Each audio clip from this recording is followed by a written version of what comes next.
Hello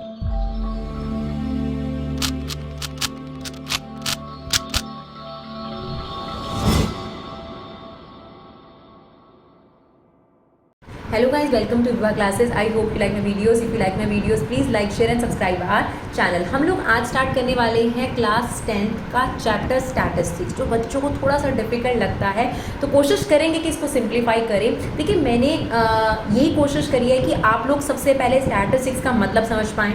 mean का introduction पहले हम अच्छे तरीके से क्लियर करेंगे, फिर कोशिश करेंगे कि इसके कुछ क्वेश्चन अटैम्प्ट कर सकें. तो सबसे पहले ये जानना ज़रूरी है कि स्टैटिस्टिक्स होती क्या है, क्योंकि बच्चे स्टैटिस्टिक्स पढ़ते तो आ रहे हैं, लेकिन वो अंडरस्टैंड नहीं करते कि स्टैटिस्टिक्स है कहाँ और कहाँ यूज़ होती है. तो हम आपको एक एग्जांपल भी देंगे जिससे आपको क्लियर हो जाएगा. तो देखिए, सबसे पहले समझने की कोशिश करते हैं कि स्टैटिस्टिक्स अपने आप में एक प्रोसेस है.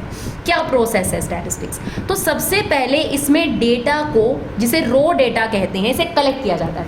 बेसिकली स्टैटिस्टिक्स क्या है? एक मशीनरी होती है जिसके अंदर रॉ डेटा को डाला जाता है और फिर हमारे पास मीनिंगफुल इंफॉर्मेशन निकल कर आती है. मीनिंगफुल इंफॉर्मेशन निकल कर आती है. अब इस प्रोसेस के स्टेप्स क्या होते हैं? सबसे पहले डेटा को कलेक्ट किया जाता है. कलेक्ट करने के बाद डेटा को ऑर्गेनाइज किया जाता है. ऑर्गेनाइज करने के बाद उसे एनालाइज किया जाता है. एनालाइज करने के बाद एनालाइजिंग से पहले आपके पास होगा प्रेजेंटिंग, देन एनालाइजिंग, और देन आपके पास फाइनली होता है इंटरप्रिटेशन. अब देखिए मैम, ये कॉम्प्लिकेटेड वर्ड हमें नहीं समझ में आ रहे, कोई दिक्कत नहीं है. एक एग्जांपल के तौर पे, आप क्लास का सेशन स्टार्ट होता है 10th का और आप जाते हैं और आपकी टीचर आपसे क्या कहती है कि चलिए 9th में जो जो मार्क्स आए हैं वो हमें बता दीजिए. तो वो डेटा को कलेक्ट करती है, ठीक है ना. ये क्या है? हर स्टूडेंट के पास जाती है, आपके मैथ्स में कितने, एसएसटी में कितने, इंग्लिश में कितने, साइंस में कितने मार्क्स पूछना शुरू कर देती है. That is what collection of data. Then वे उस डेटा को, जो वो डेटा है, उसे क्लासीफाई करते हैं. ऑर्गेनाइज को हम क्लासीफाई भी बोलते हैं. अलग अलग लिस्ट बनाते हैं, एसएसटी की अलग, हिंदी की अलग, इंग्लिश की अलग. इसे बोलते हैं ऑर्गेनाइजिंग. फिर वो क्या करती हैं? फिर वो उन मार्क्स को आपकी मार्कशीट में चढ़ाती हैं. That is what presenting of data. Table form में आपका जो मार्कशीट होता है वो टेबल फॉर्म में होता है. Now what is analysing? Analysing में मैथमेटिकल टूल का इस्तेमाल होता है, जैसे मीन, मीडियन, मोड. ये वाला स्टेप है जो आप चैप्टर में सीख रहे हैं, एनालाइजिंग, जिसमें मीन, मीडियन, मोड, बहुत सारी चीज़ें होती हैं. जो अभी आप लोगों को सिखाया जाएगा 10th क्लास में, वो मीन, मीडियन, मोड ही है.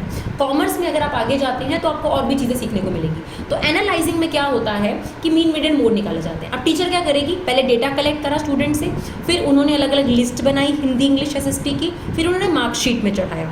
फिर इसमें क्या होगा? आपके मार्क्स टोटल कर देंगी. टोटल करने के बाद परसेंटेज निकाल देंगी. ये होता है मैथमेटिकल वर्क. और फिर वो इंटरप्रेट करेंगी कि आप पास हैं, फेल हैं, अबव डिस्टिंक्शन है, बिलो डिस्टिंक्शन है, बहुत अच्छा किया, इंप्रूव करने की ज़रूरत है, कंपार्टमेंट है. That is what interpretation. तो आपने देखा कि स्टैटिस्टिक्स अपने आप में एक प्रोसेस है. सिमिलरली हमारे देश में जो पॉपुलेशन काउंट होती है वो क्या होता है? पहले गवर्नमेंट जो है अपने स्कूल में जो टीचर्स हैं उनको भेजती है, घर घर जाके जो है डेटा कलेक्ट किया जाता है, फिर उसे ऑर्गेनाइज किया जाता है, प्रेजेंट किया जाता है प्रॉपर तरीके से, एनालाइज करके ये कंक्लूजन निकाला जाता है कि फीमेल्स मेल से ज़्यादा हैं, जो है ओल्ड एज वाले लोग कितने ज़्यादा हैं, जो चाइल्ड हैं वो कितने हैं, लोगों के पास कितनी इनकम है. तो स्टैटिस्टिक्स का बहुत इंपॉर्टेंट यूज़ है, राइट. तो स्टैटिस्टिक्स बेसिकली क्या है, तो आपको क्लियर हो गया. स्टैटिस्टिक्स ऐसी मशीनरी है जो रॉ डेटा को मीनिंगफुल में कन्वर्ट करती है. आप सिर्फ स्कूल का सिंपल सा एग्जांपल याद रखो. जब टीचर ने डेटा कलेक्ट करा उससे कोई कंक्लूजन नहीं निकल रहा, लेकिन जब वो एक प्रोसेस से गुजर गई तो अब वो रिजल्ट निकाल पा रही हैं और बच्चों के अलग अलग इंटरप्रिटेशन दे पा रही हैं कि भाई कौन सा बच्चा पास है, कौन सा बच्चा फेल है और कौन से बच्चे ने बहुत अच्छा परफॉर्म करा है, राइट. अब इस चैप्टर में हमने पढ़ना क्या है? तो हमने यहाँ 3 चीज़ें पढ़नी है. एक है मीन, एक है मीडियन, एक है आपके पास मोड. इन्हें सेंट्रल टेंडेंसी भी बोलती हैं. तो अभी हम सिर्फ मीन के बारे में डिटेल में बात करेंगे कि मीन का मतलब क्या होता है. मीन का सिंबल होता है एक्स बार, ये इसका सिंबॉलिक फॉर्म है. अब मीन का मतलब क्या होता है? मीन का मतलब होता है एवरेज. एक छोटा सा एग्जांपल देंगे जो हर किसी ने सुना होगा. आप रोड पे चलते हैं तो पेरेंट्स कई बार, खास तौर पे जो फादर होंगे या ब्रदर होगा, वो देखेगा रोड पर कि एवरेज स्पीड कितनी लिखी है. जब कैमरे होंगे वहाँ लिखा होगा एवरेज स्पीड 60 है ना. एवरेज स्पीड 60 का क्या मतलब होता है? क्या पूरा टाइम गाड़ी 60 पे चलानी है, 60 किलोमीटर स्पीड? नहीं.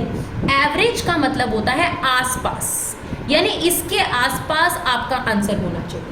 एक एग्जाम्पल के तौर पर, एक प्रिंसिपल है, वो जाती है 10th क्लास के 3 सेक्शंस है और हर सेक्शन में 50-50 स्टूडेंट्स हैं, ठीक है ना.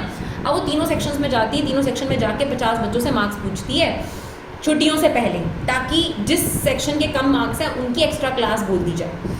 अब वो जाती है, ए सेक्शन में 50 बच्चों के मार्क्स पूछती हैं, फिर बी सेक्शन में जाती हैं, फिर सी सेक्शन में जाती हैं। जैसे ही अपने ऑफिस में जाती हैं सब भूल जाती हैं, भाई कहाँ पे खिचड़ी बन गई। अब 150 बच्चों का डेटा याद रखना कौन सी आसान काम है। अब उनको लग रहा है भाई ये तो बड़ी प्रॉब्लमेटिक सिचुएशन हो गई। वो बुलाती हैं मैथ्स की टीचर को, कहती है भाई देखो मैं गई थी और मैंने ऐसे ऐसे करा, मेरे को तो कुछ याद ही नहीं किस सेक्शन की एक्स्ट्रा क्लास होनी चाहिए, मुझे तो यही याद नहीं किस सेक्शन में बच्चों ने अच्छा परफॉर्म किया था किसमें पूरा। तो मैथ की टीचर उन्हें सजेस्ट करती है कि मैम आपने ये तरीका गलत इस्तेमाल करा था, आपको एवरेज का इस्तेमाल करना चाहिए था। अब एवरेज क्या होगा, एवरेज में क्या होगा, जो ए सेक्शन है उसके 50 बच्चों के मार्क्स को टोटल किया जाएगा और डिवाइड बाय 50 कर दिया जाएगा। सिमिलरली बी सेक्शन के 50 बच्चों के मार्क्स टोटल करे जाएंगे और उसे 50 से डिवाइड कर दिया जाएगा। अब मान लीजिए कि इसका एवरेज आ गया 75, इसका आ गया 83 और इसका आया 33। अब एवरेज का मतलब क्या है, पता है कि 75 50 लोगों को रिप्रेजेंट करता है, तो एक सिंगल डेटा जो बड़े डेटा को रिप्रेजेंट करता है उसको मीन कहते हैं। अब इसका मतलब ये है कि 50 बच्चे जो ए सेक्शन में उनके 75 के आसपास मार्क्स हैं। क्या ये ज़रूरी है कि सबके मार्क्स 75 आए? नहीं, बट मीन यहाँ पर यही कह रहा है कि यहाँ पर जो सेक्शन में बच्चे हैं उनके मार्क्स 75 के आसपास हैं, बी सेक्शन में जो बच्चे हैं उनके मार्क्स 83 के आसपास हैं और सी सेक्शन में बच्चे 33 के आसपास हैं। अब आपको समझ में आ गया होगा कि मीन का फ़ायदा क्या है। अब जो प्रिंसिपल मैम है उनको सिर्फ 3 डेटा के बीच में कंपैरिजन करना और डिसीजन लेना है, तो आई होप वो बड़े आराम से डिसीजन ले लेंगी। सेक्शन सी को एक्स्ट्रा क्लास के लिए बुलाना पड़ेगा। समझ में आया मीन का मतलब? तो अगर मीन का मतलब समझ में आया, अब हम जानते हैं कि हमने इस चैप्टर में मीन को किस तरीके से देखना है। तो देखिए, आपने 2 सीरीज जो होती हैं, 2 टेबल जो होते हैं उनके बारे में मीन ऑलरेडी जान लिया है। एक इंडिविजुअल सीरीज होती है, नाम याद रखना ज़रूरी नहीं है, और एक होती है डिस्क्रीट सीरीज। उसका आप मीन ऑलरेडी 9th क्लास में एट्थ क्लास में सीख चुके हैं। अब जो आपको सिखाई जा रही है वो है कॉन्टिन्यूस सीरीज। उसका मीन सीखना है। उसके 3 मेथड हम आपके साथ डिस्कस करेंगे, डायरेक्ट मेथड, शॉर्टकट मेथड और स्टेप डेविएशन मेथड, राइट। तो कॉन्टिन्यूस सीरीज किसे बोलते हैं, जिसमें ये क्लास इंटरवल होते हैं ना, इनको बोलते हैं कॉन्टिन्यूस सीरीज, राइट। ये नाम अगर नहीं भी याद है तो मर्जी है, कोई दिक्कत वाली बात नहीं है, राइट। अब हमारे पास सबसे पहला मेथड है डायरेक्ट मेथड। तो अगर हमें इसमें मीन निकालना है तो कैसे निकालेंगे? सबसे पहले आपने काम करना है मिड पॉइंट निकालना है। इसे हम एम से ही डिनोट करते हैं, बट कई जगह पर इसको लिख देते हैं एफ आई और इसको लिख देते हैं एक्स आई। मर्जी है आपकी, कोई भी नोटेशन आप यूज़ करिए, प्रॉपर है, कोई दिक्कत वाली बात नहीं है। तो एम फॉर मिड पॉइंट। अब मिड पॉइंट कैसे निकलता है हमारे पास?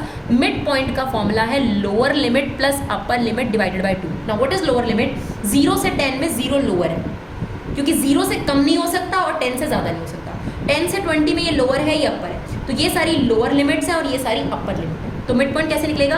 This plus this divide by 2, right. तो 0 plus 10 that is 10 divide by 2 कितना आ गया? 5।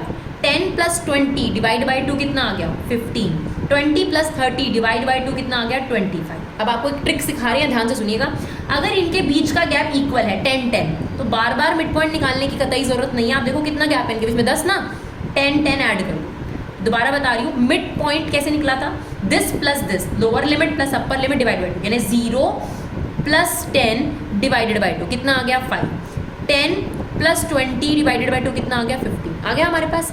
सिमिलरली ऐसे ही हमने सबका निकालना है। तो मैं आपको कह रही थी ऐसे सबका निकालने की जरूरत नहीं है। अगर इनके बीच में गैप 10 का है तो बस 10 ऐड करते जाओ। देखो 5 में 10 ऐड करा 15, 15 में 10 ऐड करा 25, नाउ नेक्स्ट शुड बी 35 और उससे नेक्स्ट क्या आ गया? 45। अब डायरेक्ट मेथड में क्या होता है? सबसे पहले आपने इससे ये वाला स्टेप निकाला, दैट इज स्टेप 1, ठीक है ना।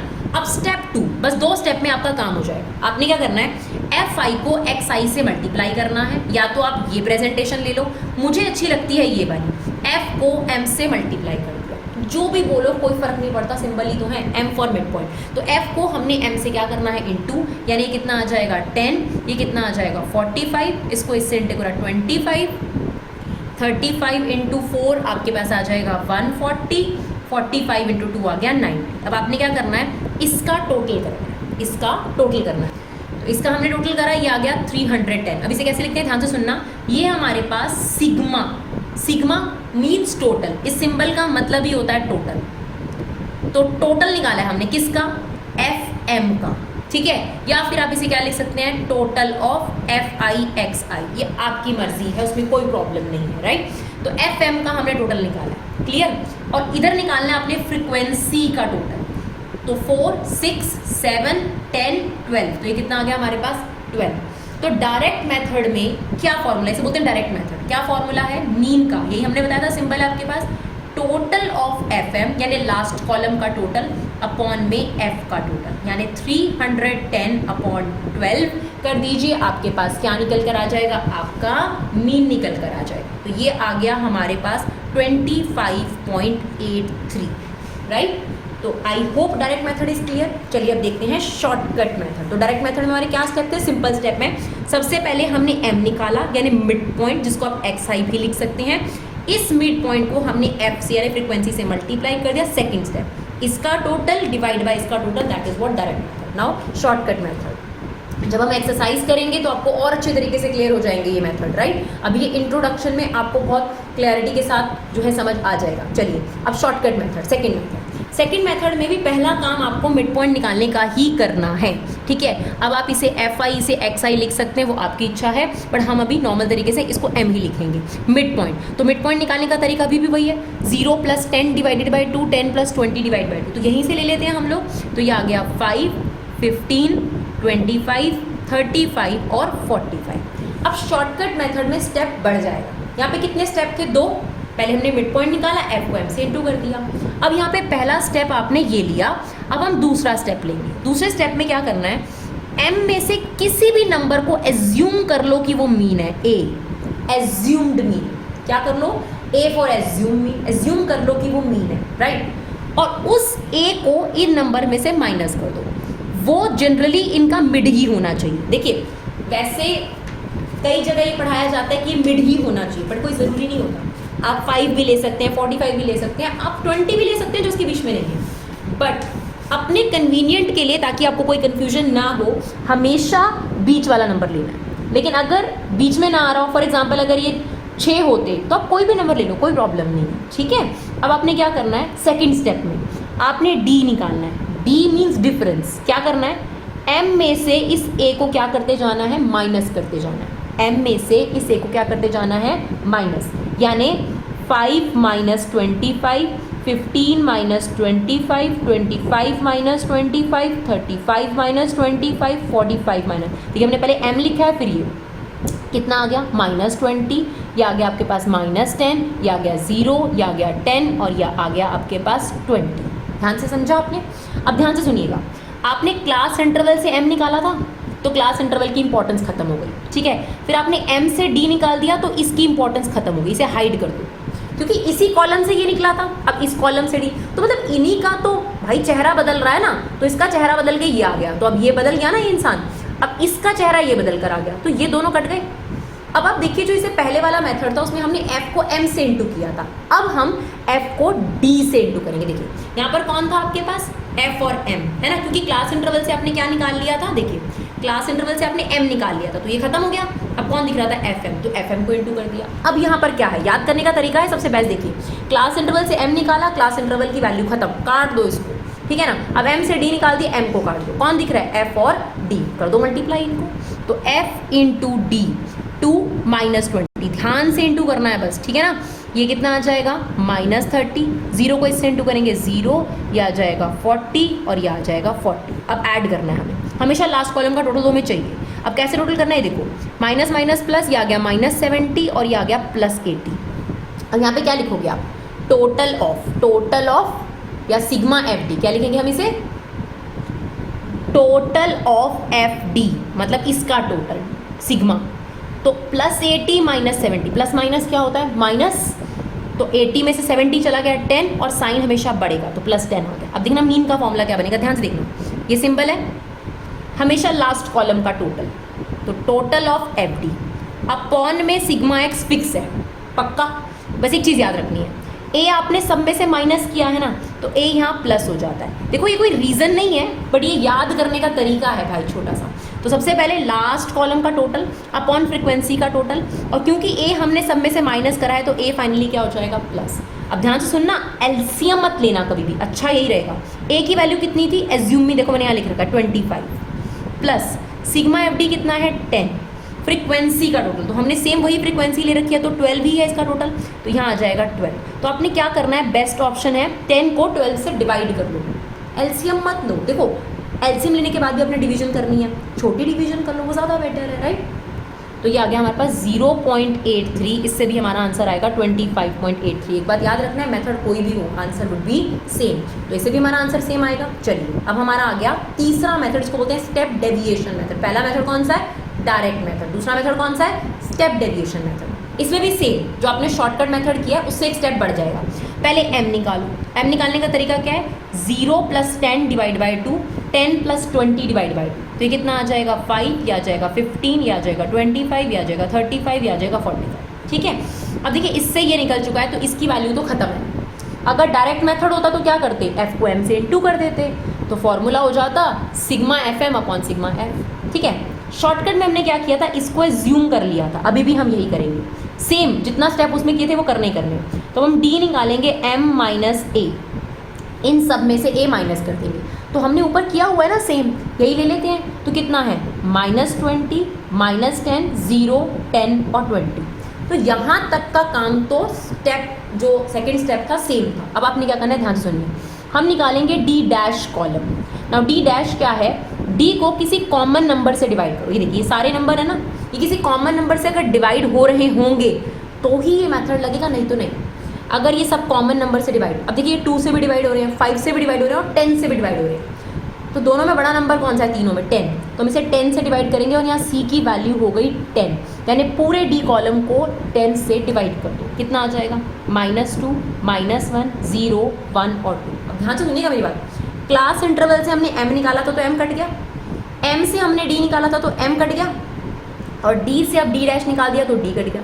तो कौन दो दिख रहे हैं तुमको, f और d डैश, मतलब इसी का बदला हुआ रूप फाइनली ये है, और बचा f, तो f को d डैश से क्या कर दिया जाएगा, मल्टीप्लाई। अब देखिए इसको मल्टीप्लाई करेंगे, आ जाएगा -4, या जाएगा -3, या जाएगा 0, ये 4 और 4। अब हमें लास्ट कॉलम का हमेशा क्या करना है, टोटल, तो ये हो जाएगा सिग्मा एफ डी डैश, या जाएगा +1, क्योंकि देखिए ये है +8 और ये है आपके पास -7। अब फॉर्मूला देखिएगा, बहुत इजी तरीके से बनाएंगे। क्या तरीका आपको बताया मीन का, पहले तो भाई लास्ट कॉलम का टोटल तो लेना ही लेना है ना, अपॉन में सिग्मा एक्स फिक्स है। अच्छा एक बात बताओ, ए यहाँ पे भी तो माइनस किया है ना, तो ये वाली चीज़ भी सेम है, यहाँ तक भी कोई चेंज नहीं है।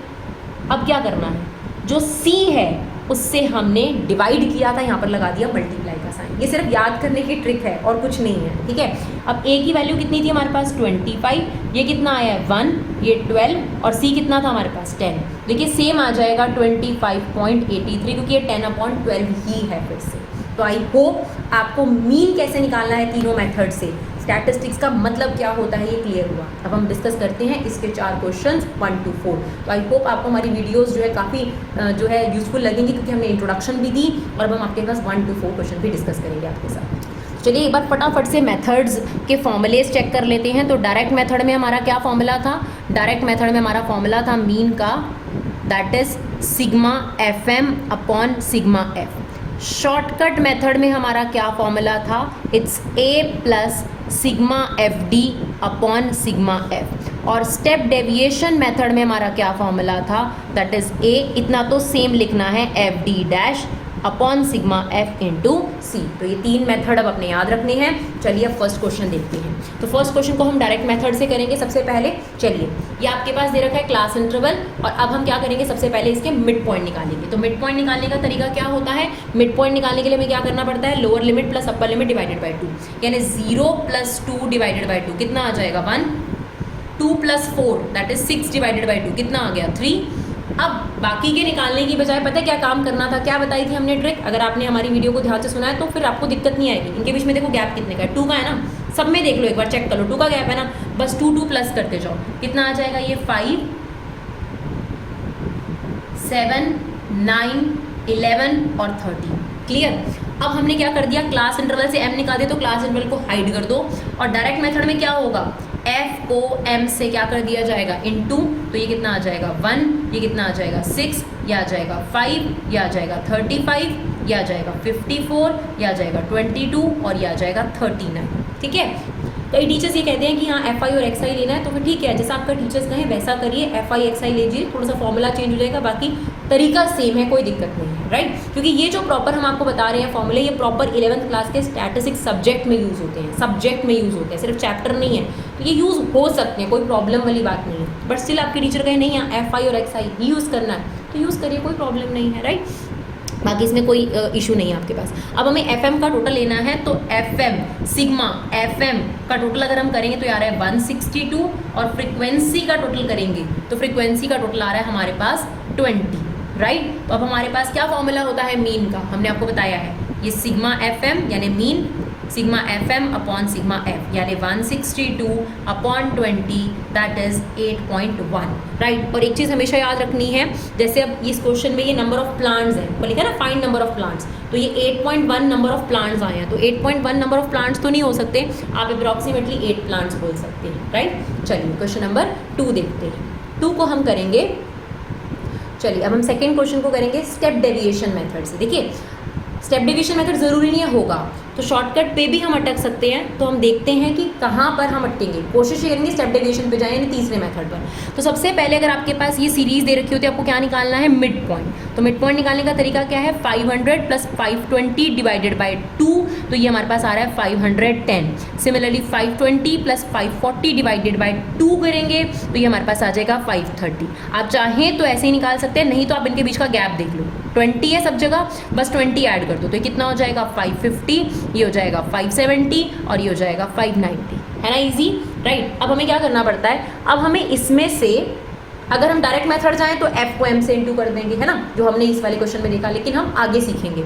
अब हम क्या करेंगे, इसमें से एक को एज्यूम मीन ले लेते हैं, a है ना, एज्यूम मीन यानी मान लिया कि ये मीन है, और m में से a को क्या कर देंगे minus, that is R d column, right. यानी 510 minus 550, 530 minus 550, 550 minus 550, 570 minus 550, 590 minus 550, right. चलिए अब वैल्यूज़ लिखते हैं हम इसकी, तो ये आ जाएगा हमारे पास -40, -20, 0, 20 और 40। देखिए शॉर्टकट मेथड पे आप रुक जाओगे अगर ये नंबर किसी वैल्यू से डिवाइड नहीं हो रहे हो, लेकिन अगर आप देखो कि ये सारी जो नंबर्स हैं डी वाले ये और छोटे हो सकते हैं, डिवाइड हो सकते हैं, तो हम एक और कॉलम निकालते हैं, यानी हम शॉर्टकट की जगह हम चले जाते हैं स्टेप डेविएशन में। अगर आप चाहते डायरेक्ट तो f को m से इंटू कर देते, अगर आप शॉर्टकट के लिए जाओगे तो f को d से इंटू कर दोगे, बट हम एक और कॉलम में जा रहे हैं दैट इज d डैश, जिसमें हम क्या करेंगे d को कॉमन नंबर से डिवाइड करेंगे, और यहाँ पर ये कॉमन नंबर होगा हमारे पास 20। 10 भी ले सकते हो, 20 भी ले सकते हो, पर 20 बेस्ट रहेगा क्योंकि 20 से ही ईजिली डिविजिबल हो जाएगी। तो कितना आ जाएगा ये -2, 1, 0, 1 और 2। अब देखो मैंने पहले भी बताया था क्लास इंटरवल से हमने m निकाला, m से d निकाला, d से d डैश निकाला, तो ये हमारा फाइनल स्टेप है।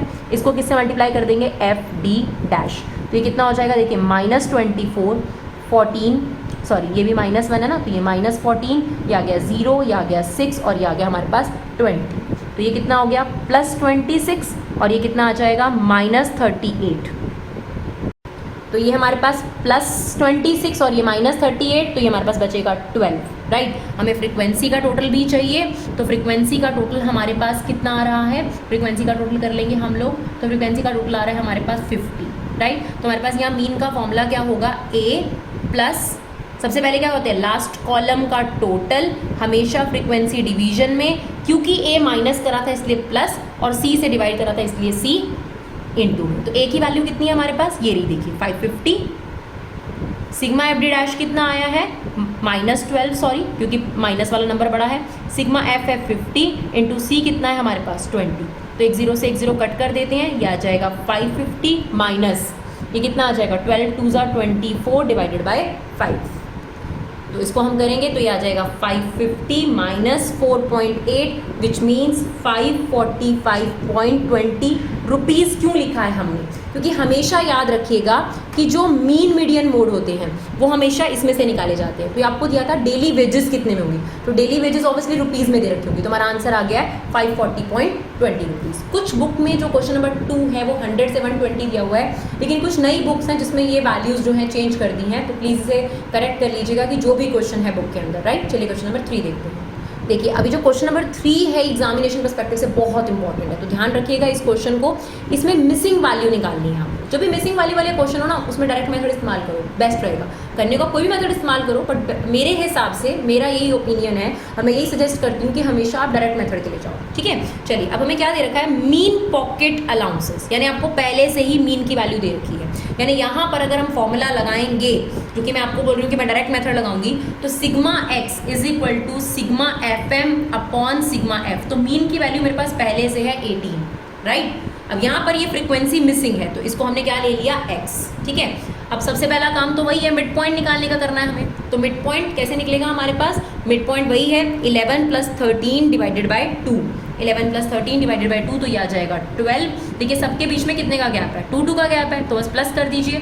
2 प्लस करेंगे 14, 14 में 2 प्लस करेंगे 16, that is 18, that is 20, that is 22 and that is 24, right. अब हमें क्या करना है, अब हमें f को m से इंटू करना है। तो f को m से इंटू करते हैं, तो ये आ जाएगा 84, ये भी आ जाएगा 84, ये आ गया आपके पास 144, ये आ जाएगा 234, और 20 को x से इंटू करेंगे तो ये आ जाएगा 20x, इसको इससे इंटू करेंगे 110, और इसको इससे इंटू करेंगे आ जाएगा 96। अब ध्यान से सुनिएगा मेरी बात को, ठीक है। अब जो ये x वाली टर्म है, इसको बिल्कुल सेपरेट रखना है, इधर भी और इधर भी, क्लियर। अब आपने क्या करना है, 84 + 84 + 144 प्लस दिस 20x को बिल्कुल भूल जाओ, 20x को पहले ही पीछे लिख दो, ठीक है ना। बाकी नंबर्स को प्लस कर दो, तो वो बन रहा है 752। सिमिलरली यहाँ पर प्लस x को अलग लिख दो, बाकी सारे नंबर्स को प्लस कर लो, तो ये बन जाएगा 44, राइट। और गलती से भी इन दोनों को प्लस मत कर देना, x वाली टर्म बिना x वाली टर्म में प्लस नहीं होती। कई बच्चे इसको 72 लिख देते हैं, बिल्कुल गलत, इसको आप बिल्कुल नहीं छेड़ सकते, ठीक है। अब हम यहाँ पे लिख देते हैं सिग्मा एफएम की वैल्यू कितनी आई थी, 752 + 20x अपॉन में 44 + x। तो हम क्या करना है, क्रॉस मल्टीप्लाई। तो क्रॉस मल्टीप्लाई कर देते हैं फटाफट से, 1 ले लेते हैं।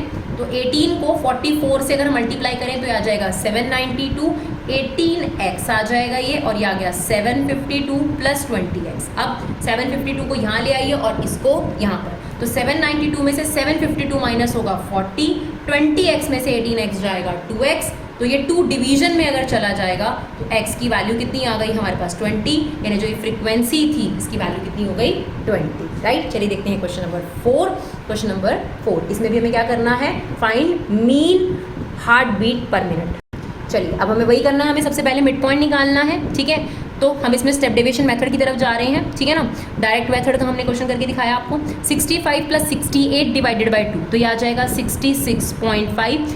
68 + 71 डिवाइडेड बाई 2, तो ये आ रहा है 69.5। अब रादर देन ये निकालने की बजाय इनके बीच का गैप देख लो, राइट। तो इनके बीच का गैप कितना है आपके पास, 3 का, तो 3 ऐड करते जाइए, तो ये बन जाएगा 72.5, ये बन जाएगा 75.5, ये बन जाएगा 78.5, दैट इज़ 81.5, दैट इज़ 84.5। अब देखिए अगर आप डायरेक्ट मेथड इस्तेमाल करेंगे तो बहुत कॉम्प्लिकेटेड है, क्योंकि f को m से इंटू करना कितना कॉम्प्लिकेटेड है ना। शॉर्टकट मेथड क्या है, स्टेप ज़्यादा है लेकिन कैलकुलेशन इजी बना देगा आपकी, ठीक है। मतलब मल्टीप्लिकेशन के स्टेप पर जाते थे बहुत इजी हो जाओगे। तो अब हम क्या करने वाले हैं, इसको एज्यूम कर लिया हमने कि ये मीन है, एज्यूम मीन। अब हम क्या करेंगे, m में से इस a को माइनस करके क्या निकालेंगे, d निकालेंगे, ठीक है। तो ये हमारा कॉलम आएगा। तो 66.5 में से हमने क्या किया, 66.5 में से हमने माइनस कर दिया 75.5, तो माइनस में आंसर आएगा, याद रखिएगा यहाँ तक माइनस में आंसर आएगा, और ये 0 आएगा क्योंकि 75.5 इज -75.50। यहाँ पे आपके आंसर्स क्या आएंगे, पॉजिटिव, क्योंकि ये सारे इससे बड़े हैं, क्लियर। तो पहले साइन लगा लो ताकि टेंशन ना रहे। अब माइनस करो 66.5 77.5, ये आ जाएगा -9, ये आ जाएगा 6, ये आ जाएगा 3, इसमें से इसको माइनस करेंगे आ जाएगा 3, इसमें से इसको माइनस करेंगे आएगा 6, इसमें से इसको माइनस करेंगे आ जाएगा 9, क्लियर। अब चाहो तो यहीं पे रोक सकते हो और f को d से मल्टीप्लाई करके शॉर्टकट मेथड भी अप्लाई कर सकते हो। बट आप देखो ये जो नंबर्स हैं ये 3 से डिविजिबल हो रहे हैं सारे के सारे, तो ठीक है हम एक नेक्स्ट स्टेप पे जाएंगे, दैट इज d डैश। हम d को कॉमन नंबर से क्या करेंगे, डिवाइड करेंगे, और यहाँ कॉमन नंबर कौन है, 3, जिससे ये सब डिवाइड हो पा रहे हैं। तो -3 -2 -1 0 1 2 3। अब देखिए क्लास इंटरवल से m निकाला, m से d निकाला, d से d डैश निकाला, तो ये सारे तो फाइनली इसी का रूप है ना। तो f को d डैश से क्या कर देंगे, मल्टीप्लाई कर देंगे। तो ध्यान से मल्टीप्लाई करना है, ये आ जाएगा -6 -8 -3 0 7 8 एंड 6, राइट। अब हमें इसका आंसर निकालना है, तो ये प्लस वाली आइटम है और ये माइनस वाली आइटम है, ठीक है, आप थोड़ा सा दिमाग लाएंगे, देखिए 6 से ये कट गया, ये वाला इससे कट गया, +8 -8 तो 7 - 3 यानी सिग्मा एफ डी डैश कितना आ गया आपके पास +4, राइट। तो शॉर्टकट हो जाएगा थोड़ा सा, बाकी आप कर सकते हैं प्लस वाले अलग माइनस वाले अलग। अब हम यहाँ पर क्या करते हैं, मीन के फॉर्मूले में लास्ट कॉलम का टोटल हमेशा divide by F. A minus किया था, बिल्कुल किया था, तो ए प्लस कर दो, और सी से डिवाइड करा था इसलिए सी क्या कर दो, मल्टीप्लाई कर दो। तो चलो फटाफट से आंसर निकालते हैं इसका। ए की वैल्यू कितनी थी 75.5 और F sigma F D dash कितना आया 4। फ्रीक्वेंसी का टोटल कितना है हमारे पास, फ्रीक्वेंसी का टोटल हम कर लेते हैं। फ्रीक्वेंसी का टोटल आ रहा है जी हमारे पास 30, इसका टोटल 30 और सी क्या लिया था हमने देखो 3, तो ये इससे कट गया 10। बस क्या करना है अब आपने 4 डिवाइड बाय 10 कर लो, या जाएगा 0.4 ईजिली, तो 75.9, राइट। यह हमारा आंसर हो गया। तो 30 मिनट के अंदर आप देखिए हमने पूरा इंट्रोडक्शन भी दिया है और 4 क्वेश्चंस आपके सामने करके दिखाए हैं। तो आई होप हमारे वीडियो के पीछे जो कंसेप्ट है, जो फंडा है कि कम टाइम में आपको ज़्यादा कंसेप्ट डिलीवर करना, वो हम पूरा करते हैं। और अगर करते हैं तो अपना कीमती समय निकाल कर इन्हें शेयर ज़रूर करिए, हमारे चैनल को सपोर्ट ज़रूर करिए। Thank you so much guys for love and support, keep supporting your classes.